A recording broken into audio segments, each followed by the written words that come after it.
Hello students, जैसा कि आपको पता है कि किसी भी एक्सरसाइज की एग्जांपल्स और क्वेश्चन करने से पहले सबसे पहले हम उसके बेसिक पार्ट को अच्छे से सीखते हैं। तो सेम वे से आज हम एक्सरसाइज 3.3 के बेसिक्स को डिटेल में डिस्कस करेंगे। आज की वीडियो में सबसे पहले हम डिस्कस करेंगे ट्रांसपोज ऑफ अ मैट्रिक्स। अब देखो स्टूडेंट्स, इसको करवाने से पहले ही मैं आपको बता दूं कि ये जो टॉपिक है ये बहुत इजी है और हमेशा की तरह पहले हम इसकी डेफिनेशन को लिखेंगे और फिर हम उसको इजी वे में समझने की कोशिश करेंगे। अब देखो, ये आपकी ट्रांसपोज ऑफ ए मैट्रिक्स की डेफिनेशन है जो एनसीईआरटी में गिवन है। If A is equal to A I j be an m cross n matrix. आपको बताइए जनरलाइज्ड फॉर्म है मैट्रिक्स की, ये हमने बेसिक्स वाली वीडियो में अच्छे से पढ़ा था। Then matrix obtained by interchanging the rows and columns of A is called transpose of A. Transpose of a matrix A is denoted by A के ऊपर ये डैश और ए की पावर में क्या है टी, तो इसको हम इस तरह से डिनोट करते हैं।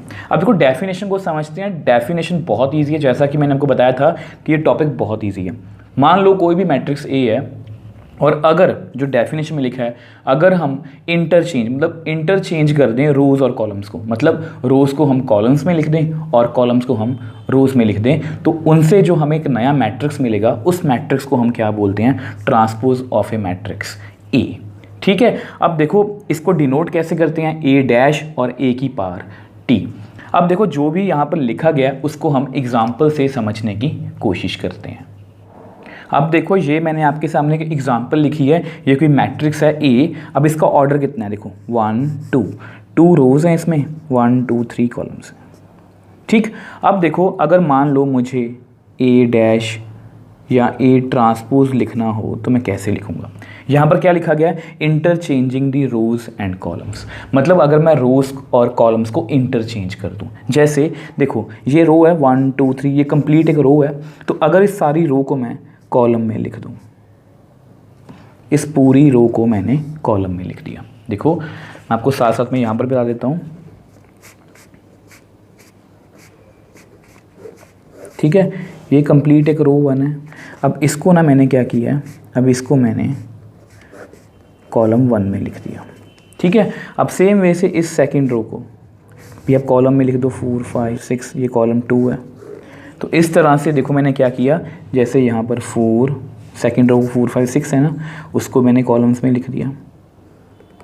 अब इससे क्या हो गया? देखो इसका ऑर्डर देखो, 1 2 3 रोज, 1 2 कॉलम्स। तो देख लो इसका ऑर्डर कितना है? 2 क्रॉस 3 और यहाँ पर कितना है? 3 क्रॉस 2। मतलब मैंने रोज़ और कॉलम्स को इंटरचेंज कर दिया। देखो यहाँ पर 2 रोज़ थी, 3 कॉलम्स थी। अब यहाँ पर क्या है? 3 रोज़ हो गई और 2 कॉलम्स होगी, मतलब मैंने इंटरचेंज कर दिया। अब देखो इसमें ऐसा कुछ भी नहीं है कि हमें रोज़ को ही कॉलम्स में चेंज करना है। आप कॉलम्स को भी रोज़ में चेंज कर सकते हो, तो उससे भी हमें रिजल्ट सेम ही मिलेगा, जैसे 1 2 3 4 5 6। ठीक है। इसका ऑर्डर कितना? 2 क्रॉस 3, क्योंकि कुछ बच्चे होते हैं जो रोज़ के साथ कंफर्टेबल होते हैं और कुछ बच्चे ऐसे भी होते हैं जो कॉलम्स के साथ कंफर्टेबल होते हैं। तो जो ऐसे मर्जी कर लेना, आंसर को कोई भी फ़र्क नहीं पड़ेगा। अब देखो इसकी कॉलम की बात करते हैं। ये C1 है ना, तो कॉलम को रो में लिख दो, ये रो 1 में लिख दिया। ये C2 है ना, इसको रो में लिख दो।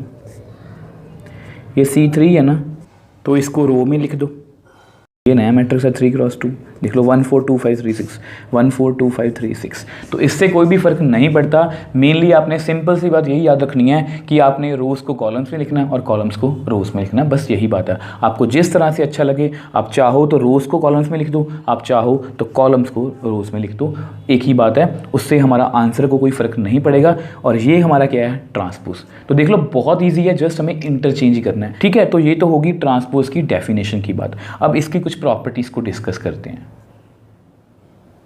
अब देखो ये हमारी फर्स्ट प्रॉपर्टी है ट्रांसपोज ऑफ मैट्रिसेस के अंदर। जिस तरह से मैंने आपको बताया था कि जिस तरह से ये टॉपिक इजी है, उसी तरह से इसकी जो प्रॉपर्टीज़ हैं वो भी बहुत इजी हैं और इम्पॉर्टेंट बहुत हैं, और ये आपको MCQs में काफ़ी हेल्प भी करेंगी।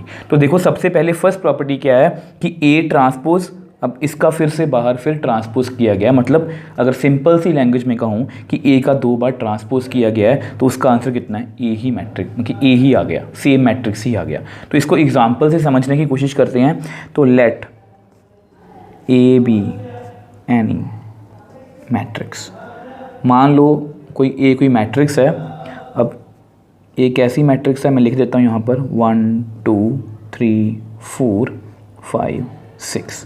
ठीक है, मैं जानबूझ के रेक्टेंगुलर मैट्रिक्स ले रहा हूँ, स्क्वायर मैट्रिक्स नहीं ले रहा, ताकि आपको समझने में इजी रहे और डिफरेंस क्लियरली देख पाओ। जैसे यहाँ पर 2x3 था तो इसका ऑर्डर कितना आया ट्रांसपोज करके 3x2, तो आप क्लियरली डिफरेंस देख सकते हो। तो इसलिए मैं यहाँ पर स्क्वायर मैट्रिक्स नहीं ले रहा हूँ। आप स्क्वायर मैट्रिक्स भी ले सकते हो, बट आपको अच्छे से ये समझ आए इसलिए मैं यहाँ पर रेक्टेंगुलर मैट्रिक्स ले रहा हूँ, मतलब रोज एंड कॉलम्स डिफरेंट ले रहा हूँ ताकि आपको समझने में आसानी रहे। अब देखो ये कोई मैंने मैट्रिक्स लिखा है, ठीक है, 3x2। अब इसको नेक्स्ट पेज पे अच्छे से समझते हैं। अब देखो ये आपका ए मैट्रिक्स है और अगर मुझे इसका ट्रांसपोज करना हो तो वो बहुत इजी है। आपको बता, आप इसको रो वाइज भी कर सकते हो, कॉलम वाइज भी कर सकते हो।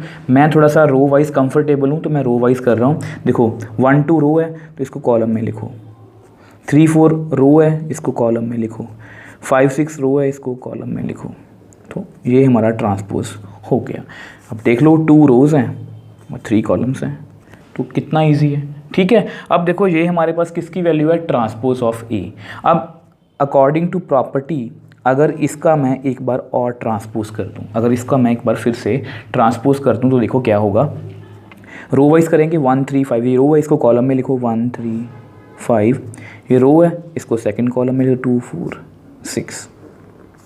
इसका ऑर्डर फिर से कितना बन गया, 3 रोज 2 कॉलम्स। तो अगर आप इन दोनों को ध्यान से देखो तो ये बिल्कुल सेम है, 1 2 3 4 5 6, 1 2 3 4 5 6। दैट मीन्स जो हमारी फर्स्ट प्रॉपर्टी है वो हमने प्रूव कर दी और इसको आप याद भी रखोगे। मतलब इसको हमने प्रूव तो कर ही दिया, बट इसको आपको साथ साथ में याद भी रखना है, जो मैंने आपको बताया कि ये आपको MCQs में हेल्प कर सकती हैं। अब देखो ये हमारी नेक्स्ट प्रॉपर्टी है के ए उस सारे का ट्रांसपोज इज इक्वल टू के इंटू ए ट्रांसपोज वेयर के इज़ एनी कांस्टेंट। मतलब अगर के कोई भी कांस्टेंट है या स्केलर बोल लो आप इसको, और ए क्या यहाँ पर मैट्रिक्स होगा, ऑब्वियस सी बात है। तो अगर सारे का मैं ट्रांसपोज करूँ तो वो के इंटू ए ट्रांसपोज के इक्वल होगा। तो इसको भी प्रूव कर लेते हैं। तो let A be any matrix. ठीक है, अब फिर से मैं जानबूझ के रेक्टेंगुलर मैट्रिक्स लूँगा, तो सेम वही ले लेते हैं, इजी रहेगा। 1 2 3 4 5 और 6, और इसका आपको ऑर्डर भी पता है कितना है, 3x2। ठीक है, तो आपको पता है कि ये क्या है, कोई स्केलर है। तो सबसे पहले लेफ्ट हैंड साइड को सॉल्व करते हैं। देखो लेफ्ट हैंड साइड क्या है, के इंटू ए उस सारे का ट्रांसपोज। अब आपको ये भी पता होगा कि सबसे पहले हम मैथमेटिक्स में ब्रैकेट को सॉल्व करते हैं, तो पहले हम के ए को सॉल्व करेंगे, के इंटू ए। अब ए कितना है, 1 2 3 4 5 6। और आपको पता है ये क्या है, एक स्केलर मल्टीप्लिकेशन, और ये हमारे लिए बहुत इजी है। सभी एलिमेंट्स को हम के से मल्टीप्लाई करेंगे तो कितना आएगा, 1k 2k 3k 4k 5k 6k। ठीक है, तो 3x2 हमारे पास के ए की वैल्यू आ गई। अब हमें क्या फाइंड करना है, नाउ के ए का ट्रांसपोज। अब देखो के ए की वैल्यू ये है ना, तो अब इसका हमें ट्रांसपोज करना है, तो कर देते हैं। आपको पता है रो को कॉलम में चेंज, तो रो कौन सी है 1k 2k, तो उसको कॉलम में लिख दो। रो कौन सी है 3k 4k, उसको कॉलम में लिख दो। और थर्ड रो को थर्ड कॉलम में, 5k 6k। तो ये हमारी लेफ्ट हैंड साइड तो हमने फाइन, सॉरी यहाँ पर 2 आएगा, इसकी रोज कितनी है 2 और कॉलम्स कितनी है 3, 2 रोज 3 कॉलम्स। तो ये हमारी क्या है, लेफ्ट हैंड साइड। अब सेम वैसे देखो राइट हैंड साइड को कैलकुलेट करते हैं। राइट हैंड साइड क्या है, के इंटू ए ट्रांसपोज। तो ऐसा करते हैं, पहले ए ट्रांसपोज को कैलकुलेट कर लेते हैं। अब ए ट्रांसपोज, ए रहा, ठीक है, 1 2, तो इसकी पहले रो को कॉलम में लिखो, 3 4 सेकंड कॉलम में लिखो, थर्ड रो को थर्ड कॉलम में। तो ये 2 रोज 3 कॉलम्स। तो यहाँ पर मैंने ए ट्रांसपोज लिख लिया। अब मुझे किसको कैलकुलेट करना है, के ए ट्रांसपोज। तो के इंटू ए ट्रांसपोज की वैल्यू लिख लो आप। और स्केलर मल्टीप्लिकेशन आपको आती है, सभी एलिमेंट्स को मैट्रिक्स के सभी एलिमेंट को, चाहे वो इस ऑर्डर में हो चाहे वो इस ऑर्डर में हो, हमें ऑर्डर से कोई भी फ़र्क नहीं पड़ता, हमें जस्ट उसको मल्टीप्लाई करना है। तो कितना आएगा 1k 3k 5k 2k 4k 6k। ठीक है, तो यहाँ पर अगर आप ध्यान से देखो तो ये आपकी क्या है, लेफ़्ट हैंड साइड, ये आपकी क्या है, right hand side. 1k 3k 5k 1k 3k 5k 2k 4k 6k 2k 4k 6k। तो ये बिल्कुल सेम टू सेम है। तो दैट मीन्स हमारी जो सेकंड प्रॉपर्टी है वो भी प्रूव हो गई। तो यहाँ पर आप लिख दो कि ka का होल का transpose is equal to ka transpose. तो देख लो, जिस तरह से मैंने आपको बोला था कि जितना ये इजी टॉपिक है उतनी ही इजी इसकी प्रॉपर्टीज़ हैं। अब देखो, ये हमारी थर्ड प्रॉपर्टी है, a प्लस बी होल का transpose is equal to a transpose plus b transpose, where a and b are two matrices of same order. Order same ही होने चाहिए तभी एडिशन पॉसिबल है। तो इस प्रॉपर्टी को भी हम एग्जाम्पल से समझने की कोशिश करेंगे। तो यहाँ पर आप लिख लो, लेट ए, कोई भी मैट्रिक्स लिखते हैं जैसे 1 2 3 4 5 6। तो मैं कोशिश कर रहा हूँ कि इजी से इजी एग्जांपल ले पाऊँ ताकि आप उसको अच्छे से समझ पाओ। 2 रोज़ हैं और 3 कॉलम्स हैं। अब बी भी लिख लेते हैं, बी जैसे 9 -1 2 4 3 8। तो जो मर्जी ले लो, आपकी मर्जी है। 2 क्रॉस 3 दोनों के ऑर्डर क्या हैं, सेम। तो सबसे पहले देखो लेफ़्ट हैंड साइड को सॉल्व करते हैं। देखो लेफ़्ट हैंड साइड कितनी है हमारी, a plus B transpose whole का ट्रांसपोज।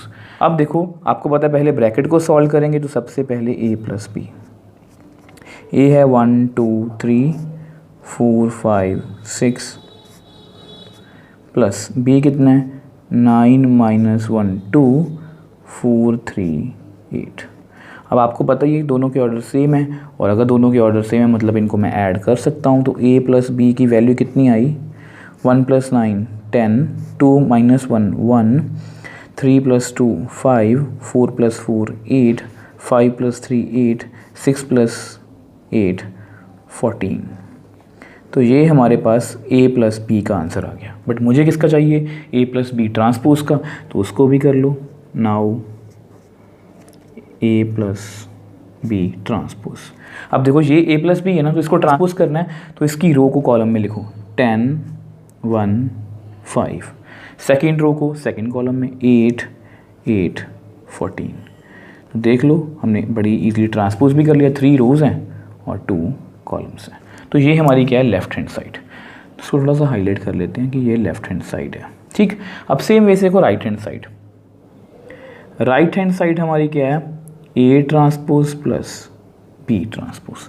तो सबसे पहले a ट्रांसपोज, ठीक है। a ट्रांसपोज देखो ये a है, तो a ट्रांसपोज कितना होगा, इसकी रो को कॉलम में लिखो 1 2 3, सेकेंड रो को सेकेंड कॉलम में 4 5 6। तो देख लो दैट इजी, बहुत ईजी है, 3 क्रॉस 2। तो लेट b ट्रांसपोज, उसको भी लिख लो। ये b तो इसका ट्रांसपोज कर दो। इसकी रो 9 - 1 2, सेकेंड रो 4 3 8। तो इसको भी हमने लिख लिया। ठीक है, हमें फाइंड क्या करना है, हमें फाइंड करना है a transpose plus b transpose. तो a ट्रांसपोज की वैल्यू कितनी है, 1 4 2 5 3 6, और b ट्रांसपोज की वैल्यू कितनी है, 9 4 -1 3 2 8। दोनों के ऑर्डर लिख लो, 3 क्रॉस 2 3 क्रॉस 2। ऑर्डर सेम है मतलब ऐड हो सकते हैं। तो कर दो, 1 + 9 10 4 + 4 8 2 - 1 1 5 + 3 8 3 + 2 5 8 + 6 14। तो 3 क्रॉस 2। और अब चेक भी कर सकते हो, देखो ये हमारी राइट हैंड साइड है। 10 8 1 8 5 14, 10 8 1 8 5 14। तो बिल्कुल सेम है। तो विच इम्प्लाइज हमारी जो थर्ड प्रॉपर्टी है, a प्लस बी होल का transpose is equal to a transpose plus b transpose. अब यहाँ पे मैं अपनी तरफ से कुछ ऐड करना चाहता हूँ कि ये जो प्रॉपर्टी है ये सब्ट्रैक्शन पर भी होल्ड करेगी। a माइनस बी का transpose is equal to a transpose minus B transpose. ठीक है, मतलब अगर मैं दो मैट्रिसेस को ऐड करूं और बाद में उनका ट्रांसपोज करूं तो उसका आंसर किसके इक्वल आएगा, A transpose plus B transpose. Same way से अगर मैं दो मैट्रिसेस को सब्ट्रैक्ट करूं, उसका ट्रांसपोज करूं, तो वो किसके इक्वल आएगा, A transpose minus B transpose. तो ये भी आप याद रखोगे, ये एनसीईआरटी में गिवन नहीं है बट इसके क्वेश्चंस पूछे गए हैं, तो इसलिए मैंने आपको यहीं पे बता दिया कि ये जो प्रॉपर्टी हमने प्लस के लिए प्रूव की है, ये सब्ट्रैक्शन के लिए भी, मतलब माइनस के लिए भी हम प्रूव कर सकते हैं और माइनस के लिए भी वही रिजल्ट होल्ड करेगा। अब देखो ये हमारी लास्ट प्रॉपर्टी है और ये प्रॉपर्टी करवाने से पहले आपको बता दूं कि ये जो प्रॉपर्टी है ये एग्ज़ाम पॉइंट ऑफ व्यू से भी बहुत ही इंपॉर्टेंट है। कई बार आपको एग्जाम में डायरेक्टली क्वेश्चन आ जाता है कि इस प्रॉपर्टी को मतलब कि वेरीफाई करो, तो ये काफ़ी अच्छी प्रॉपर्टी है। ध्यान से देखो क्या लिखा गया है, A B transpose is equal to B transpose, मतलब ए बी का अगर मैं होल का ट्रांसपोज करूँ मल्टीप्लाई करके तो उसका आंसर कितना आएगा, बी ट्रांसपोज ए ट्रांसपोज। मतलब यहाँ पर उल्टा है, अगर मान लो यहाँ पर मैं लिखूँ ए सी ट्रांसपोज तो उसका आंसर कितना आएगा, सी ट्रांसपोज ए ट्रांसपोज। मान लो अगर मैं लिखूं बी ए ट्रांसपोज तो इसका आंसर कितना आएगा, ए पहले बी बाद में, मतलब जो पहले है वो बाद में आएगा, जो बाद में है वो पहले आएगा, उल्टा हो रहा है, ए बी का उल्टा बी ए। ठीक है, और ए और बी भी एनी टू मैट्रिसेस। अब यहाँ पर सेम ऑर्डर वाली कोई भी कंडीशन नहीं है, ऑर्डर सेम भी हो सकते हैं, ऑर्डर डिफरेंट भी हो सकते हैं, और आपको किसी तरह की कंफ्यूजन ना हो इसलिए मैं एग्जाम्पल्स भी डिफरेंट ऑर्डर की ले रहा हूँ। मान लो 1 2 3 4, अब ये इसका ऑर्डर कितना है, 2 क्रॉस 2। अब बी 1 2 3 4 5 6। अब आपको कंफ्यूजन ना हो इसलिए मैंने डिफरेंट ऑर्डर लिए हैं, 2 क्रॉस 3। ठीक है, सेम भी ले सकते हो, सेम से भी आ जाएगा, बट ताकि आपके मन में डाउट ना रहे कि हम डिफरेंट ले सकते हैं या नहीं ले सकते, तो इसलिए मैंने आपको डिफरेंट ऑर्डर से करवा रहा हूँ। तो सबसे पहले देखो लेफ्ट हैंड साइड को सॉल्व करेंगे। देखो लेफ्ट हैंड साइड कितनी है हमारी, ए बी ट्रांसपोज। तो सबसे पहले हमेशा की तरह पहले ब्रैकेट को सॉल्व करेंगे, मतलब ए बी को सॉल्व करेंगे, 1 2 3 4, और बी कितना है वो भी लिख लो, 1 2 3 4 5 6। ठीक, अब इनके ऑर्डर लिखते हैं। इसका ऑर्डर है 2 क्रॉस 2, इसका ऑर्डर है 2 क्रॉस 3, और हमेशा की तरह नियरेस्ट पॉइंट क्या होने चाहिए, सेम, तभी ये मल्टीप्लाई पॉसिबल है। और नए मैट्रिक्स का ऑर्डर कितना होगा, 2 क्रॉस 3, और आपको ये भी पता है इसकी रो और इसकी कॉलम, और ये हमने वैसे लास्ट मतलब कि एक्सरसाइज में काफ़ी क्वेश्चन सॉल्व किए हैं, तो ये मैंने रफ में पहले लिख रखा है। इसकी रो को हम तीनों कॉलम से मल्टीप्लाई करेंगे, तो चलो करते हैं। देखो कितना आएगा ए बी की value, 1 into 1 1, 2 into 4 8, 1 into 2 2, 2 into 5 10, 1 into 3 3, 2 into 6 12। अब सेम वे से देखो इस रो को हमने कर दिया, तो सेकेंड रो को तीनों कॉलम से मल्टीप्लाई करेंगे, तो उसको भी कर लेते हैं। तो देखो कितना आएगा, 3 into 1 3, 4 into 4 16, 3 into 2 6, 4 into 5 20, 3 into 3 9, 4 into 6 24। तो यहाँ पर हमारी जो मैट्रिक्स मल्टीप्लिकेशन है वो कंप्लीट हो गई। ठीक है, इसका ऑर्डर कितना है, 2 क्रॉस 3। तो देखो ए बी की वैल्यू कितनी आएगी, 1 और 8 9, 12 15 19 26 और 33। तो ये हमारी किसकी वैल्यू है, ए बी की, मतलब ए इंटू बी की। बट मुझे किसको कैलकुलेट करना है, ए बी ट्रांसपोज, तो उसको भी करते हैं ए बी ट्रांसपोज। ठीक है, तो ये हमारे लिए बहुत ईजी है। इसकी रो को कॉलम में लिखो, रो कितनी है 9 12 15, कॉलम कितनी और सेकेंड रो कितनी है 19 26 33। तो इसका ऑर्डर कितना है, 3 रोज़ हैं 2 कॉलम्स हैं। तो ये हमारी क्या है, लेफ्ट हैंड साइड, जिसको हमने बड़ी ही इजीली कैलकुलेट कर लिया, क्योंकि मल्टीप्लिकेशन हमारे लिए बहुत इजी है, हमने बहुत सारे क्वेश्चन प्रैक्टिस कर लिए हैं। अब देखो सेम वे से राइट हैंड साइड, देखो राइट हैंड साइड में क्या है, बी ट्रांसपोज ए ट्रांसपोज। तो देखो पहले ना ऐसा करते हैं, बी ट्रांसपोज लिखते हैं, ये रहा, इसकी रो को कॉलम में लिखो 1 2 3 4 5 6। ठीक है, तो इसमें रोज़ कितनी है 3, 1 2 3, कॉलम्स कितनी है 2। अब सेम वे से देखो ए ट्रांसपोज भी लिख लो, ये रहा, इसमें रोज़ कौन दिया 1 2 कॉलम, और दूसरी रो कितनी है 3 4 3 4। ठीक है, इसका ऑर्डर तो पता ही आपको सेम ही रहेगा क्योंकि बोथ साइड क्या है 2 ही है। तो इसलिए मैंने आपको देखो यहाँ पर स्क्वायर मैट्रिक्स में थोड़ा सा कम पता लगता है, तभी मैंने आपको सभी एग्जांपल्स में इस तरह की मैट्रिसेस से क्वेश्चन को करवाया। ठीक है, अब देखो 1 2 इसको कॉलम में लिखा, 3 4 इसको कॉलम में लिखा, तो ये हमारा बी ट्रांसपोज और ए ट्रांसपोज है। हमें क्या फाइंड करना है, B transpose into A transpose. तो लिखते हैं 1 4 2 5 3 6 और ए ट्रांसपोज को लिखते हैं 1 3 2 4। अब देखो हमेशा की तरह पहले हम इसके ऑर्डर लिखेंगे, इसका ऑर्डर है 3 क्रॉस 2 और इसका कितना है 2 क्रॉस 2। तो अगर आप ध्यान से देखो नियरेस्ट पॉइंट क्या है सेम, और नई मैट्रिक्स का ऑर्डर कितना बनेगा 3 क्रॉस 2, मतलब इसकी रो इसकी कॉलम। तो चलो मल्टीप्लाई करते हैं।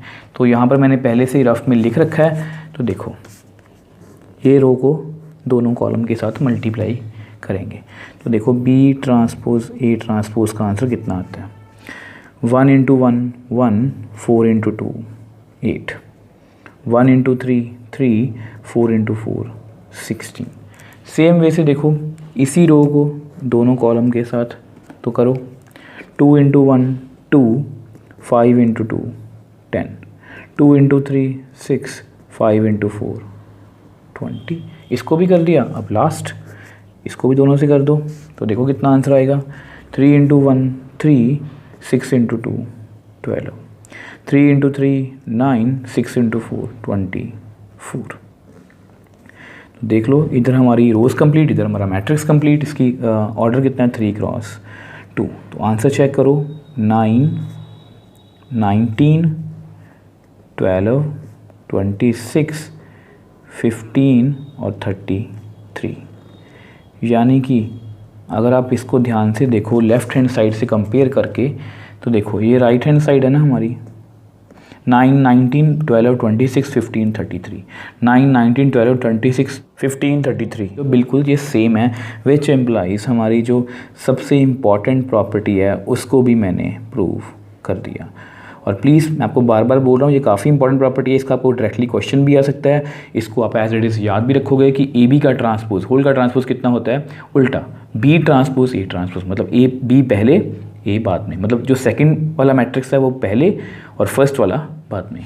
ठीक है जी, अब देखो इस तरह से हमने ट्रांसपोज की जितनी भी प्रॉपर्टीज़ थी उसको हमने डिटेल में डिस्कस कर लिया। अब नेक्स्ट पेज पे हम सिमेट्रिक और स्क्यू सिमेट्रिक मैट्रिसेस के बारे में पढ़ेंगे। अब देखो अब हम सिमेट्रिक और स्क्यू सिमेट्रिक मैट्रिसेस के बारे में डिस्कस करेंगे। सबसे पहले सिमेट्रिक को डिस्कस करेंगे, फिर स्क्यू सिमेट्रिक को डिस्कस करेंगे, और हमेशा की तरह पहले हम डेफिनेशन लिखेंगे, फिर उसको हम एग्जाम्पल की हेल्प से समझने की कोशिश करेंगे। अब देखो ये है सिमेट्रिक मैट्रिक्स की डेफिनेशन जो आपकी बुक में गिवन है, ए स्क्वायर मैट्रिक्स। अब देखो ये सबसे इंपॉर्टेंट वर्ड है, अभी इंपॉर्टेंट क्यों बोल रहा हूँ इसको बाद में बताऊंगा। A square matrix A is equal to A I J, मतलब जनरल रिप्रेजेंटेशन की बात कर रहे हैं, is said to be symmetric if A transpose is equal to A, that is A I J is equal to A J I for all possible values of I and J. अब जितनी ये definition देखने में या सुनने में मुश्किल लग रही है इतनी है नहीं, बहुत ईजी है। देखो वो क्या बोल रहे हैं कि स्क्वायर मैट्रिक्स, कोई भी स्क्वायर मैट्रिक्स हो उसको हम सिमेट्रिक मैट्रिक्स बोलेंगे। स्क्वायर मैट्रिक्स को ही हम सिमेट्रिक मैट्रिक्स बोलेंगे अगर उसका ट्रांसपोज उसके ही इक्वल हो, मतलब वो उस मैट्रिक्स के खुद ब खुद इक्वल आ जाए। A transpose is equal to A, that is, अब इसका क्या मतलब है, A I J is equal to A J I for all possible values of I and J. आपको ये तो पता होगा कि आई किसको रिप्रेजेंट करता है, रो को, जे किसको रिप्रेजेंट करता है, कॉलम्स को। अब इसके बारे में ना मैं आपको एग्जाम्पल में समझाने की कोशिश करूँगा। अब देखो ऐसा करते हैं, पूरी डेफिनेशन को ही एग्जाम्पल से समझते हैं, फिर उसको डिटेल में डिस्कस करेंगे। अब देखो यहाँ पर मैंने एक एग्जाम्पल लिखी है, let A be any square matrix 1 2 2 3। ठीक है, अब देखो अगर मैं इसका ट्रांसपोज करूँ तो इसका ट्रांसपोज कैसे करते हैं आपको याद है, लास्ट पेज पे हमने किया है कि रो को कॉलम में, इस रो को कॉलम में, इस रो को कॉलम में। अब आप मेरे को बताओ इन दोनों में कोई भी डिफरेंस है, 1 1 2 2 2 2 3 3, मतलब सभी कॉरस्पॉन्डिंग एलिमेंट्स सेम हैं और इनके ऑर्डर भी क्या हैं, same, which implies A transpose is equal to A. मतलब अगर मैं ए का ट्रांसपोज लूँ वो उसके ही इक्वल है, विच इम्प्लाइज ए इज सिमेट्रिक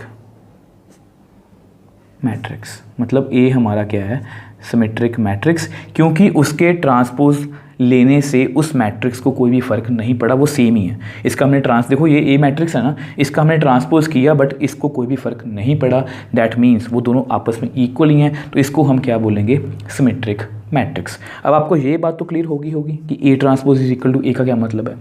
अब स्क्वायर मैट्रिक्स की बात कर लेते हैं। देखो अगर स्क्वायर मैट्रिक्स नहीं होगा, मान लो मैं कुछ वैसे ही यहाँ पर मैट्रिक्स ले लूँ। अब आपको पता है ये रेक्टेंगुलर मैट्रिक्स है 2x3 और इसका ट्रांसपोज आपको पता है कैसे आएगा, 1 2 3 4 5 6 और इसका ऑर्डर 3x2। अगर इनके ऑर्डर ही सेम नहीं है तो मैट्रिक्स इक्वल होने की तो बात ही नहीं कर सकते। आपको पता है मैट्रिक्स, अगर दो मैट्रिक्स आपस में इक्वल हैं तो उनके ऑर्डर क्या होने चाहिए, सेम, और कॉरस्पॉन्डिंग एलिमेंट्स भी क्या होने चाहिए, सेम, तभी वो इक्वल होंगे। अगर हम रेक्टेंगुलर मैट्रिक्स लेंगे तो उनका ऑर्डर कभी भी सेम नहीं आएगा, ठीक है। तो इसलिए हम हमेशा स्क्वायर मैट्रिक्स की बात करते हैं। 2x2 3x3 आप कोई भी एग्जांपल लेके देख सकते हो। अगर उनके ट्रांसपोज लेने से उस मैट्रिक्स को कोई भी फ़र्क नहीं पड़ता तब हम बोल सकते हैं कि वो मैट्रिक्स क्या है, सिमेट्रिक मैट्रिक्स। और इसको अपने बहुत ध्यान से करना है, ये भी आपको MCQs में पूछा जा सकता है। अब देखो यहाँ पर मैंने थोड़ा सा इसको बड़ा बड़ा लिखा, उसका रीज़न था। अब ये वाली बात मुझे आपको क्लियर करनी है, ठीक है। अब देखो इसको कैसे क्लियर करेंगे। अगर मैं पूछूँ कि इसका एड्रेस कितना, आप बोलोगे सर A11, इसका एड्रेस कितना है A12, इसका एड्रेस कितना है A21, इसका एड्रेस कितना है A22, ठीक है। अब सेम वे से अगर मैं इसका एड्रेस पूछूं, इसका कितना है A11, A12, A21, A22। देखो आपको मैं समझाना क्या चाह रहा हूँ। देखो A11 की बात करते हैं और दूसरी साइड हम बात करते हैं A11 की, दोनों आपस में इक्वल हैं। अगर मैं फिर A12 की बात करूं, अब दूसरी साइड कौन है, चाहे A21 लिख लो, ये दोनों भी क्या हैं, सेम वे से देखो अगर हम यहाँ पर A21 की बात करें तो इसका रिवर्स कितना होगा A12, वो भी सेम है, ठीक। और सेम वे से अगर मैं A22 की बात करूँ तो वो भी किसके इक्वल है, A22 के। आप चेक कर लो, सॉरी A22, आप चेक कर लो। देखो A11 कितना है 1, A11 कितना है 1 ग्रीन में, ब्राउन में A12 कितना है 2 और ग्रीन में A21 कितना है 2। मतलब ये दोनों सेम है। देखो यहाँ पर AIJ AJI, मतलब अगर मैं शफल कर दूँ A12 को मैंने शफल कर दिया A21 में, दोनों की वैल्यू क्या है, सेम, ठीक है। A21 को मैंने यहाँ पर शफल किया, A12 बना, A12 की वैल्यू भी कितनी है 2। A22 को मैंने शफल किया, A22 ही रह गया, तो उनकी भी वैल्यू कितनी है, सेम। यहाँ पर वैल्यू चाहो तो आप लिख सकते हो, तो यहाँ पर आप लिख लो इन दोनों की वैल्यू कितनी रहेगी, हमेशा 1। इस मैट्रिक्स की बात कर रहा हूँ, इसकी वैल्यू हमेशा 2, इसकी वैल्यू हमेशा 2, इसकी वैल्यू हमेशा 3। मतलब ये कभी भी चेंज नहीं होंगे। तो यही यहाँ पर लिखा गया है कि I और J की कोई भी वैल्यू लूँ, AIJ is equal to AJI होगा। मतलब A12 की वैल्यू हमेशा A21 के इक्वल होगी दूसरे मैट्रिक्स की, ठीक है। अगर ट्रांसपोज करने के बाद, क्योंकि ट्रांसपोज करने के बाद रो और कॉलम एक्सचेंज होते हैं ना, तो अगर इसका मैं ट्रांसपोज करूँगा A12 का तो 2 आगे आ जाएगा 1 पीछे। देखो जैसे हमेशा मैट्रिक्स में होता है 2x3, तो अगर मैं ट्रांसपोज करूँगा 2 पीछे जाएगा 3 आगे आ जाएगा, मतलब शफल हो जाते हैं ना। तो सेम 1 2 का ट्रांसपोज कितना होगा 2 1, सेम आएगा। A21 का ट्रांसपोज कितना होगा 1 2, सेम आएगा। A22 का ट्रांसपोज A22 ही रहेगा, तो वो भी सेम आएगा। तो यही बात ये लिखी गई है। तो मेरी कोशिश यही रहती है कि जो भी डेफिनेशन में लिखा गया आपको अच्छे से एक बार एक्सप्लेन कर दूँ। अब देखो ये आपकी डेफिनेशन है स्क्यू सिमेट्रिक मैट्रिक्स की, जो आपकी NCERT में गिवन है, ए स्क्वायर मैट्रिक्स। अब यहाँ पर भी स्क्वायर मैट्रिक्स लिखा गया तो मैं अंडरलाइन कर देता हूँ। वैसे मैंने आपको समझा दिया कि कोई भी मैट्रिक्स सिमेट्रिक हो या स्क्यू सिमेट्रिक, वो स्क्वायर मैट्रिक्स होना जरूरी है, ठीक है। उसका रीज़न भी मैंने आपको लास्ट पेज में बता दिया। AIJ is said to be skew symmetric if A transpose is equal to -A। मतलब जैसे देखो सिमेट्रिक में क्या था, A transpose is equal to A, और अगर A transpose is equal to -A है तो उसको हम क्या बोलते हैं, skew symmetric matrix. That is AJI is equal to -AIJ for all possible values of I and J. अब इसको हमेशा की तरह हम एग्जाम्पल में ही समझेंगे और पूरी डेफिनेशन को भी हम एक्चुअल में एग्जाम्पल से समझने की कोशिश करते हैं। अब देखो यहाँ पर मैंने एक एग्जाम्पल लिखी है, let A be any square matrix, और ये कोई मैट्रिक्स है 2x2। तो अगर इसका हम ट्रांसपोज करें तो इसकी रो को कॉलम में लिख दो, सेकंड रो को सेकंड कॉलम में लिख दो, ठीक है। तो अभी तक हमारा देखो ये बिल्कुल आपस में इक्वल नहीं है, देखो 0 0 के इक्वल, 2 नॉट इक्वल टू -2, मतलब ये सिमेट्रिक तो नहीं है, वैसे ही बता रहा हूँ आपको। अब क्योंकि हमें ये वाला रिजल्ट तक पहुँचना है तो ऐसा करो, यहाँ से ना आप माइनस को कॉमन ले लो। तो अगर आप माइनस को कॉमन लोगे तो क्या होगा, देखो 0, यहाँ से अगर माइनस कॉमन भी लोगे तो 0 को तो कोई फ़र्क नहीं पड़ता, यहाँ से कॉमन लोगे तो कितना आएगा 2, यहाँ से कॉमन लोगे तो कितना आएगा -2, यहाँ से कॉमन लोगे तो 0। तो दैट मीन्स ध्यान से देखो इसको, ये क्या है, इसको कंपेयर करो, 0 2 -2 0, 0 2 -2 0, ये ए है, ठीक है। देखो इस माइनस को अंदर अगर आपको कंफ्यूजन हो रही है तो इस माइनस को अंदर मल्टीप्लाई कर दो, 0 को माइनस से मल्टीप्लाई करोगे 0 ही आएगा, यहाँ पर करोगे तो -2, यहाँ पर करोगे तो माइनस माइनस +2, यहाँ पर करोगे तो 0, तो सेम लिखा है मैंने, सही लिखा है, ठीक है। That means A transpose is equal to minus of A. तो देयरफॉर हम ये बोल सकते हैं, therefore A is skew symmetric matrix, ठीक है। देखो दोबारा से करते हैं, यहाँ पर मैंने मैट्रिक्स लिखा, उसका ट्रांसपोज किया, उसमें से माइनस कॉमन लिया तो वो उसके इक्वल बन गया। दैट मीन्स ए का ट्रांसपोज माइनस ऑफ ए के इक्वल है, दैट मीन्स ये क्या है, स्क्यू सिमेट्रिक मैट्रिक्स। अब इस बात को समझने की कोशिश करते हैं जो मैंने आपको लास्ट में भी समझाई थी। देखो यहाँ पर मैं इसको ब्राउन से लिखता हूँ, A11 आपको पता है A12 है, A21 है और ये A22, ठीक है। अब सेम वे से इसको भी लिखते हैं, ये कितना है A11, ये कितना है A12, ये कितना है A21, ये कितना है A22, ठीक है। अब देखो जैसा कि हमने लास्ट पेज पे भी किया था, A11 को अगर आप कंपेयर करो तो कितनी वैल्यू आएगी, देखो यहाँ पर माइनस है A11 और इन दोनों की वैल्यू कितनी है 0, ठीक। अब आगे चलते हैं, A12 की बात करते हैं। A12 किसके इक्वल होना चाहिए अकॉर्डिंग टू डेफिनेशन, इसका ट्रांसपोज कर दो माइनस ऑफ A21। देखो A12 की वैल्यू कितनी है 2, तो यहाँ पर मैं लिखने लगा हूँ A21 और A21 की वैल्यू कितनी है -2, माइनस और माइनस प्लस, ठीक है। तो यानी कि इन दोनों की वैल्यू भी कितनी है 2। यहाँ पर कंफ्यूज मत होना, A12 की वैल्यू कितनी है 2, मैंने सही लिखा है, माइनस ऑफ A21 की वैल्यू कितनी है, देखो A12 जो है ना, देखो A21 की जो वैल्यू है वो कितनी है यहाँ पर -2, तो माइनस ऑफ A21 की वैल्यू कितनी होगी -2, दैट मीन्स +2, तो मैंने सही लिखा है, ठीक है। क्योंकि इसका ट्रांसपोज कितना होगा A21, तो वो माइनस के इक्वल आ रहा है। तो सेम वे से देखो 21 की बात करते हैं, ठीक है। अब 21 का ट्रांसपोज कितना होगा, यहाँ पर लिख देता हूँ मैं A12 माइनस के साथ, ठीक है। अब उसको भी एक्सप्लेन कर देता हूँ, A21 की वैल्यू कितनी है -2, ठीक है, इसकी वैल्यू कितनी है -2। A12 की वैल्यू कितनी है, A12 ग्रीन में कितनी है 2, तो माइनस ऑफ A12 की वैल्यू कितनी होगी -2, तो मैंने सही लिखा है, ठीक। अब लास्ट उसको भी एक्सप्लेन कर देता हूँ, A22 is equal to minus of A22। अब इन दोनों की वैल्यू कितनी है 0। तो देख लो मैंने ये रिजल्ट भी प्रूव कर दिया। देखो AJI is equal to AIJ minus of AIJ, मतलब इसका अगर ट्रांसपोज करूँ AJI का कितना होगा AIJ, अब उसके आगे हमेशा माइनस लगेगा। A11 का ट्रांसपोज कितना होगा A11, अब उसके आगे माइनस लगाने से आंसर को कोई फ़र्क नहीं पड़ा, मतलब इसका आंसर दोनों का क्या रहा सेम आ रहा है। A12 का ट्रांसपोज कितना होगा A21, ठीक है, अब उसके आगे मैंने माइनस लगाया तब इनका जाके आंसर सेम आया। A21 का ट्रांसपोज कितना होगा A12, अब उसके आगे मैंने माइनस लगाया तो जाके इनका आंसर सेम आया। A22 का ट्रांसपोज कितना होगा A22, अब उसके आगे मैंने माइनस लगाया तो भी आंसर को कोई फ़र्क नहीं पड़ा। तो देख लो अब आपके सामने ही है, हमने इन जनरल विच इम्प्लाइज मैं ये बोल सकता हूँ कि AJI is equal to minus of A I J. मतलब किसी भी स्क्यू सिमेट्रिक मैट्रिक्स के लिए मैं ये रिजल्ट बोल सकता हूँ कि अगर हम इसका ट्रांसपोज करेंगे, जैसे ए जे आई का ट्रांसपोज कितना होगा, ए आई जे, अब उसके आगे क्या लगेगा, माइनस, और उन दोनों का आंसर क्या होगा, सेम। अब देखो यहाँ पर मुझे आपको एक छोटी सी बात और बतानी है, वो आपको एमसीक्यूज में भी पूछा जा सकता है और आपको वो प्रूव करना भी आ सकता है। देखो अगर आपने ध्यान से देखा हो तो ये स्क्यू सिमेट्रिक मैट्रिक्स की हम बात कर रहे हैं। अब यहाँ पर जो मैंने एग्जांपल ली है तो देखो 0 2 -2, 0।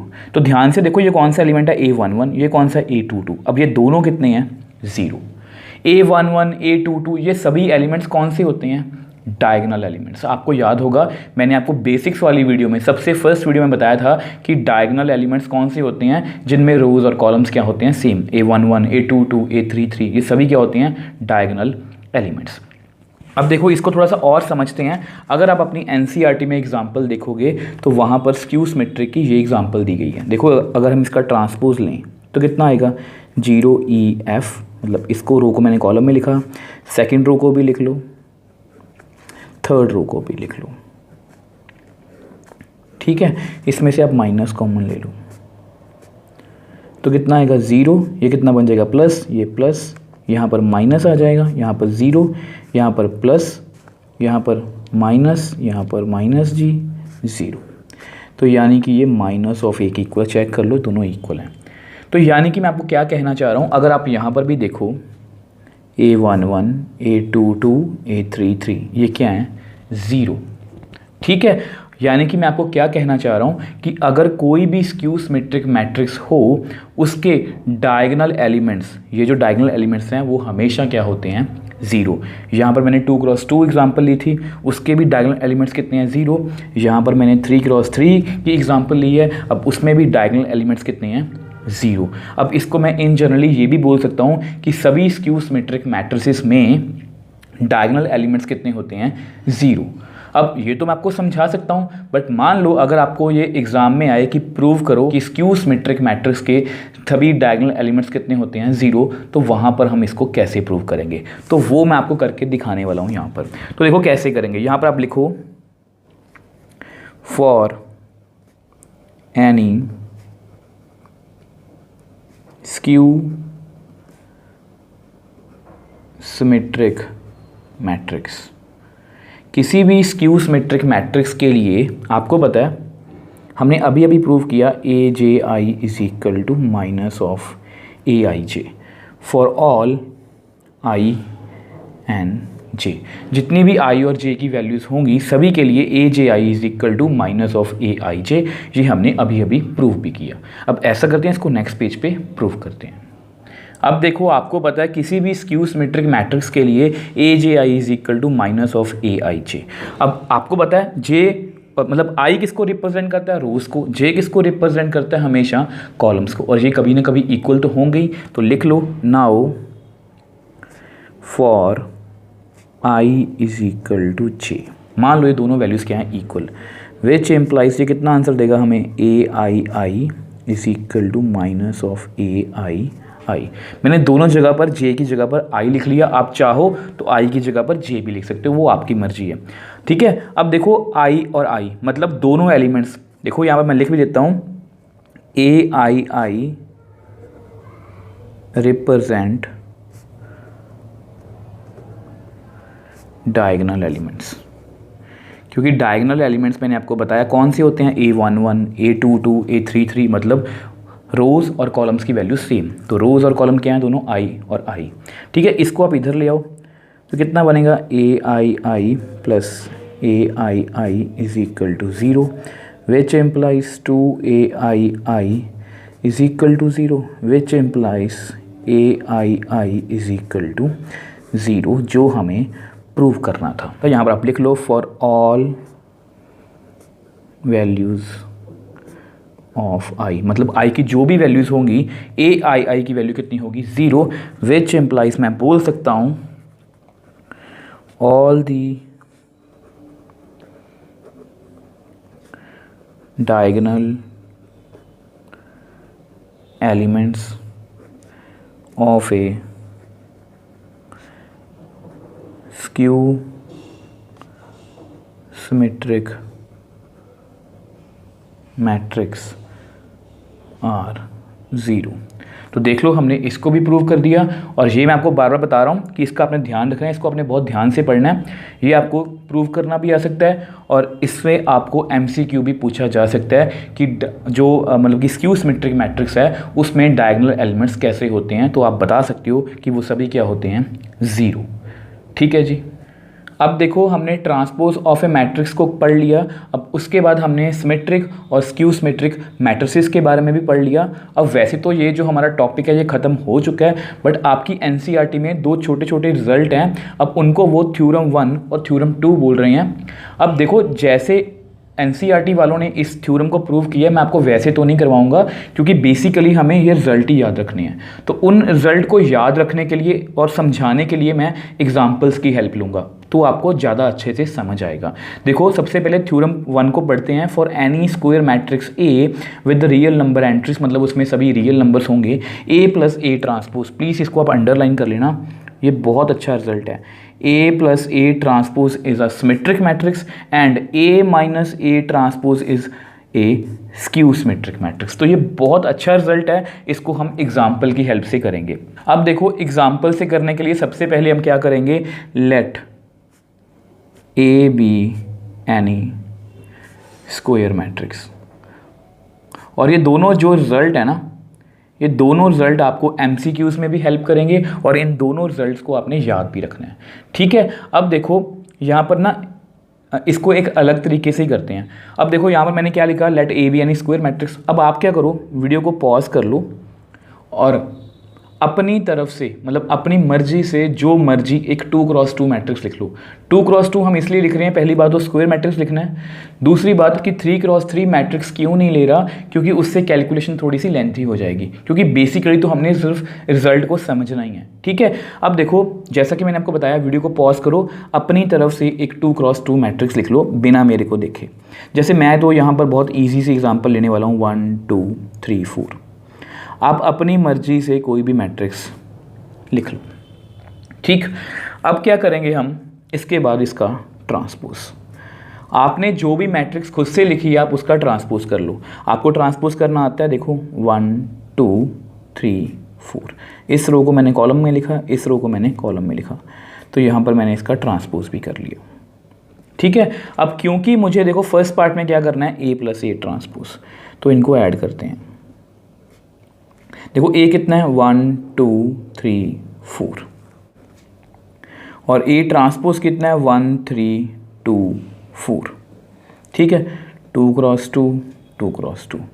अब आपको पता है दो मैट्रिसेस के बीच में प्लस का साइन है, दोनों के ऑर्डर क्या है, सेम, मतलब इनको मैं ऐड कर सकता हूँ। ठीक है। तो ऐसा करते हैं, इनको ऐड करते हैं, 1 + 1 2, 2 + 3 5, 3 + 2 5, 4 + 4 8। तो यहाँ पर मैंने एक 2x2 मैट्रिक्स बना लिया। ठीक है। अब ऐसा करते हैं, इसको नेक्स्ट पेज पे आपको एक्सप्लेन करता हूँ। अब देखो ये आपके सामने A प्लस A ट्रांसपोज का आंसर है, मतलब हमारे पास दो मैट्रिसेस को ऐड करके एक नया मैट्रिक्स बन गया। अब आपकी कन्वीनियंस के लिए, देखो आपकी सिर्फ कन्वीनियंस के लिए मैं इसका एक अलग नेम रख देता हूँ, B C। लेट इसका नेम मैंने जानबूझ के B रख दिया ताकि आपको कन्फ्यूज़न ना हो। क्यों लिखा है ये आपको मैं अभी बता देता हूँ। देखो हमने जो थ्योरम बताई गई है NCERT में, हमें क्या बताया गया है कि A प्लस A ट्रांसपोज हमेशा क्या होगा, एक सिमेट्रिक मैट्रिक्स। कोई भी मैट्रिक्स जो है वो सिमेट्रिक कब होता है, जब हम उसका ट्रांसपोज करें वो उसके इक्वल ही आ जाए। ठीक है। तो अगर मुझे A प्लस A ट्रांसपोज को चेक करना है कि वो सिमेट्रिक है या नहीं, तो मैं इसका ट्रांसपोज ही करूँगा। तो अगर वो इसके ही इक्वल आ गया तो मैं बोल सकता हूँ कि ये क्या है, सिमेट्रिक मैट्रिक्स। तो मैं वही करने वाला हूँ, तो इसीलिए मैंने यहाँ पर इसका नेम B रखा है। ठीक है। आपको पता है इसका नेम क्या है, B। तो देखो मैं B का क्या करने वाला हूँ, ट्रांसपोज, मतलब मैं A प्लस A ट्रांसपोज का क्या करने वाला हूँ, ट्रांसपोज। ठीक है। तो इसका ट्रांसपोज करो, कितना आएगा, इस रो को कॉलम में लिखो 2 5, सेकेंड रो को कॉलम में लिखो 5 8। अब आप मेरे को बताओ इन दोनों में कोई भी फ़र्क है? आप बोलोगे सर नहीं, आपके सामने ही है, B = B ट्रांसपोज, दोनों की वैल्यू कितनी है, B 2 5 5 8, मतलब दोनों में कोई भी चेंज नहीं है। Which implies A plus A transpose का ट्रांसपोज, मतलब वो कितना आ गया, ए प्लस ए ट्रांसपोज के इक्वल ही आ गया। विच देयरफॉर मैं बोल सकता हूँ कि A plus A transpose is always symmetric matrix. तो ये रिज़ल्ट आप याद रखोगे। आई होप जिन्होंने खुद से एग्जांपल ली है उनका भी आंसर मेरे साथ परफेक्टली मैच कर रहा होगा। यहाँ पर एलिमेंट्स डिफरेंट हो सकते हैं बट ये जो एलिमेंट्स हैं दोनों के ये सभी के सेम आएंगे। अगर यहाँ पर 6 है तो यहाँ पर भी 6, यहाँ पर 7 है तो यहाँ पर भी 7। और यानी कि मैं देखो ये जो रिज़ल्ट है ना ये काफ़ी अच्छा रिज़ल्ट है। यानी कि अगर मुझे कोई बोले कि सिमेट्रिक मैट्रिक्स की एग्जांपल दे दो और मेरे माइंड में एकदम से नहीं आ रही, तो आप कोई भी मैट्रिक्स लेके, जैसे 1 2 3 4 मैंने ले ली, अब उसमें उसका ट्रांसपोज ऐड कर लिया, जो भी मैट्रिक्स मुझे मिलेगी वो हमेशा क्या होगी, सिमेट्रिक मैट्रिक्स। और इस रिज़ल्ट को आप हमेशा याद रखोगे। अब देखो सेकेंड रिज़ल्ट की बात करते हैं। सेकेंड रिज़ल्ट हमें क्या बोला गया है, देखो आपको पता है ए कितना है, 1 2 3 4, ये तो आपको पता ही है, ठीक है। यहाँ मैं लिख देता हूँ कि सेकंड रिजल्ट है, ठीक है। और ए ट्रांसपोज भी एक बार दोबारा से लिख लो, 1 2 रो को कॉलम में 3 4। तो सेकंड रिजल्ट में मुझे क्या प्रूव करना है, ए माइनस ए ट्रांसपोज, ठीक है। तो ए माइनस ए ट्रांसपोज करते हैं। तो देखो ए कितना है, 1 2 3 4, ए ट्रांसपोज कितना है, 1 3 2 4। अब आपको पता है दोनों के ऑर्डर कितने हैं, 2 क्रॉस 2 2 क्रॉस 2, और बीच में क्या है, माइनस का साइन, मतलब इनको मैं सब्ट्रैक्ट कर सकता हूँ। तो ए माइनस ए ट्रांसपोज का आंसर कितना आएगा, 1 minus 1 0, 2 minus 3 minus 1, 3 minus 2 1, 4 minus 4 0। और वैसे भी आपको पता होगा कि स्क्यू सिमेट्रिक मैट्रिक्स का हमेशा उनके सभी डायगोनल एलिमेंट्स कितने होते हैं, 0। यहाँ पर खुद ब खुद 0 ही आ गए, ठीक है। अभी हमने प्रूव नहीं किया वैसे, तो मैं आपको वैसे ही बता रहा हूँ। अब इसको भी वैसे ही लिख लो, इसका आप मान लो नेम रख लो सी, ठीक है। तो यहाँ पर देखो हमें करना क्या है, हमें सी का क्या करना है, फिर से ट्रांसपोज, क्योंकि स्क्यू सिमेट्रिक को भी ऐसे ही चेक करते हैं, अगर उसका ट्रांसपोज उसके माइनस के इक्वल आ जाए। तो देखो यानी कि ए माइनस ए ट्रांसपोज का ट्रांसपोज, तो ट्रांसपोज कर दो, कितना आएगा, रो को कॉलम में लिख दो, इस रो को कॉलम में, इस रो को कॉलम में, ठीक है। अब आपको पता है इन दोनों में डिफरेंस थोड़ा सा है, माइनस का डिफरेंस है, तो यहाँ से आप ऐसा करो, माइनस को कॉमन ले लो, तो अंदर कितना आएगा, 0, यहाँ पर साइन चेंज होगा, यहाँ पर भी साइन चेंज होगा, प्लस आएगा, यहाँ पर 0। और अगर आप इन दोनों को मैच करो, मतलब C जो ट्रांसपोज है उसकी वैल्यू किसके इक्वल आ रही है, माइनस ऑफ C के। ये वैल्यू किसकी थी, C की, 0 -1 1 0, देखो C की value. Which implies A minus A transpose का ट्रांसपोज किसके इक्वल आ गया, C की वैल्यू कितनी थी, A minus A transpose. Therefore A minus A transpose is always skew symmetric matrix। तो प्लीज़ इन दोनों रिजल्ट्स को आप याद रखोगे, ये दोनों रिजल्ट काफ़ी अच्छे रिजल्ट हैं। अब यहाँ पर भी मान लो, देखो सिमेट्रिक की एग्जांपल लेनी बहुत इजी है, बट कई बार क्या होता है कि स्क्यू सिमेट्रिक की एग्जांपल लेनी थोड़ी सी मुश्किल हो जाती है, हमें कभी भूल जाती है। तो आप फिर से वैसे ही कर सकते हो, कोई भी मैट्रिक्स लिखो अपनी तरफ से, स्क्वायर मैट्रिक्स होना चाहिए वो, ठीक है। उसका ट्रांसपोज करो, उनको सब्ट्रैक्ट कर दो, जो भी मैट्रिक्स हमें मिलेगा, जैसे यहाँ पर हमें मिला 0 -1 1 0, ये हमेशा क्या होगा, स्क्यू सिमेट्रिक। और इन दोनों को रिजल्ट्स को आप याद रखोगे, ये आपको MCQs में हेल्प कर सकते हैं। अब देखो ये हमारी आज की वीडियो का लास्ट टॉपिक है, theorem 2, any square matrix can be expressed as sum of symmetric and skew symmetric matrix. और ये काफ़ी अच्छा रिजल्ट है, इस रिजल्ट को भी हम याद रखेंगे। इसका आपको डायरेक्टली एग्जाम में क्वेश्चन भी पूछा जा सकता है। आपको की मैट्रिक्स गिवन होगी और उसको हमें ब्रेक करके 2 पार्ट्स में एक्चुअली ब्रेक करना होगा, एक सिमेट्रिक होगा और एक पार्ट स्क्यू सिमेट्रिक होगा। थ्योरम में भी यही बोल रहे हैं, any square matrix can be expressed as sum of, मतलब किसी भी स्क्वायर मैट्रिक्स को मैं एक सिमेट्रिक और एक स्क्यू सिमेट्रिक मैट्रिक्स के सम में डिवाइड कर सकता हूँ। तो यही हमारा रिजल्ट है जिसको हम याद रखेंगे। तो सबसे पहले एक लिख लो, let A be any square matrix. ठीक है, मान लो ए कोई भी स्क्वायर मैट्रिक्स है, तो इसको हमें ब्रेक करना है। एक सिमेट्रिक होना चाहिए और दूसरा स्क्यू सिमेट्रिक। देखो अभी अभी हमने सीखा थ्योरम 1 में कि कोई भी स्क्वायर मैट्रिक्स हो, ए प्लस ए ट्रांसपोज हमेशा क्या होगा, सिमेट्रिक, और ए माइनस ए ट्रांसपोज क्या होगा, हमेशा स्क्यू सिमेट्रिक। ठीक है, तो यहाँ पर आप लिख लो which implies A plus A transpose is always symmetric matrix and A minus A transpose is always skew symmetric matrix। यहाँ पर आप लिख लो proved in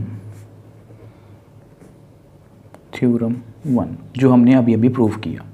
ठीक है, तो आपके अकॉर्डिंग तो हमारा क्वेश्चन ख़त्म हो जाना चाहिए कि देखो ये कोई ए स्क्वायर मैट्रिक्स है, तो इसको मैंने सिमेट्रिक प्लस स्क्यू सिमेट्रिक में ब्रेक करके लिख दिया। आपको पता है ये सिमेट्रिक पार्ट है और ये स्क्यू सिमेट्रिक। तो ये है तो इजी, बट यहाँ पर एक छोटी सी प्रॉब्लम है। देखो वो क्या प्रॉब्लम है, देखो ए ट्रांसपोज को मैं ए माइनस ऑफ ए ट्रांसपोज से कट कर सकता हूँ। आपको पता है मैट्रिसेस में जब हम सब्ट्रैक्शन करेंगे तो ये दोनों मैट्रिसेस आपस में कट हो गए, जीरो हो जाएंगे, A transpose minus A transpose cancel out हो गए। तो हमारे पास कितना बच गया, A is equal to A plus A 2a। अब आपको पता है कोई भी मैट्रिक्स या कोई भी टर्म अपने ही डबल के इक्वल नहीं हो सकती, तो यानी कि ये कंट्राडिक्शन है, विच इज़ कॉन्ट्राडिक्शन। तो ये जो मेनली जो 2 है ना, ये हमें प्रॉब्लम क्रिएट कर रहे हैं। अगर ये 2 ना हो तो हमारा क्वेश्चन सॉर्ट आउट हो जाएगा। तो इस 2 को हम कैसे बैलेंस करेंगे, देखो अब मान लो, देखो मैंने कोई एग्जांपल ले रहा हूँ 2 5 5 8। अगर इसका ट्रांसपोज करूँ 2 5 5 8 तो दोनों सेम ही हैं, यानी कि ए क्या हो गया हमारा, सिमेट्रिक। अगर ए सिमेट्रिक है तो 2a भी क्या होगा, सॉरी ऐसा करो 1/2 भी क्या होगा, तो 1/2 की वैल्यू कितनी आएगी, 2 5 5 8, तो कितनी वैल्यू आई, 2/2 1, 5/2 5/2 8/2 4। तो अगर हम इसका भी ट्रांसपोज करेंगे तो वो कितना आएगा, 1 5/2 5/2 4। ध्यान से देखो दोनों वैल्यूज़ क्या हैं, सेम। मतलब ये भी क्या है, एक सिमेट्रिक मैट्रिक्स। मैं आपको क्या समझाना चाह रहा हूँ कि अगर ए कोई सिमेट्रिक मैट्रिक्स है तो अगर उसको हम किसी स्केलर से मल्टीप्लाई भी कर देंगे तो वो भी क्या होगा, एक सिमेट्रिक मैट्रिक्स ही होगा। तो इस देखो इस 2 को एडजस्ट करने का यही तरीका है। तो हम कैसे करेंगे, A plus A transpose is always symmetric matrix, also 1/2 into A plus A transpose is always symmetric matrix. ये भी क्या होगा, हमेशा सिमेट्रिक मैट्रिक्स होगा। सेम वे से and 1/2 A minus A transpose is always skew symmetric matrix. अब ये भी हमेशा क्या होगा, स्क्यू सिमेट्रिक मैट्रिक्स, चाहे हम इसको किसी स्केलर से मल्टीप्लाई करें चाहे ना करें। अब इससे क्या होगा, देखो विच एम्प्लाइज, मैं ए को लिख सकता हूँ half A plus A transpose plus half A minus A transpose. अब ये वाला जो पोर्शन है ये क्या है, सिमेट्रिक, और ये वाला जो पोर्शन है ये क्या है, स्क्यू सिमेट्रिक। और ये जो हमारी 2 की प्रॉब्लम यहाँ पर आ रही थी, देखो ये भी सॉर्ट आउट हो चुकी है। अगर देखो ए को मैं लिखूँ half A plus A transpose half A minus A transpose. अब इसको मल्टीप्लाई कर सकते हो, 1/2 ए 1/2 A transpose 1/2 A 1/2 A transpose. ये कैंसिल आउट, हाफ हाफ ए कितना होगा, full A, which is true. तो देख लो हमने 2 को एडजस्ट कर लिया, जो 2 यहाँ पर हमें प्रॉब्लम क्रिएट कर रहा था उसको हमने 1/2 से बैलेंस कर लिया। तो ये जो रिज़ल्ट आप हमेशा याद रखोगे कि कोई भी स्क्वायर मैट्रिक्स हो उसको हम ब्रेक करके ऐसे लिख सकते हैं, और ये आपको डायरेक्टली क्वेश्चन भी पूछा जा सकता है। तो कैसे करोगे, कैसे रिजल्ट याद रखोगे, ए प्लस ए ट्रांसपोज उसका half, A minus A transpose उसका हाफ, ये क्या है सिमेट्रिक और ये क्या है स्क्यू सिमेट्रिक। अब देखो स्टूडेंट्स, मैंने अपनी तरफ से एक्सरसाइज 3.3 के बेसिक्स को आपको ईजी से ईजी वे में करवाने की कोशिश की है। आई होप आपको अच्छे से समझ भी आया होगा। अब नेक्स्ट वीडियो में हम एग्जाम्पल्स और एक्सरसाइज 3.3 के क्वेश्चंस को सॉल्व करने की कोशिश करेंगे।